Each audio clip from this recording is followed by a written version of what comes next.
প্রত্যেকে মনে করে কঠোর পরিশ্রম ধনসম্পদের চাবিকাঠি।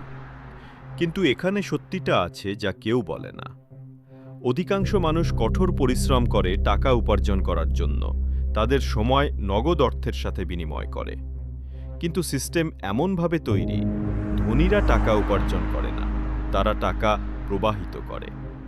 গরিবরা প্রতি ডলারের জন্য কাজ করে, মধ্যবিত্তরা নিরাপত্তার জন্য কাজ করে, কিন্তু ধনীরা, তারা টাকার প্রবাহ নিয়ন্ত্রণ করে।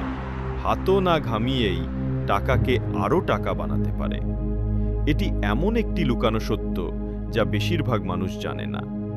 আপনি সপ্তাহে ১০০ ঘন্টা কাজ করলেও দেউলিয়া থাকতে পারেন, অথবা আপনি টাকার প্রবাহের নিয়ম বুঝে তা ধীরে দৃশ্যহীনভাবে বাড়তে দিতে পারেন।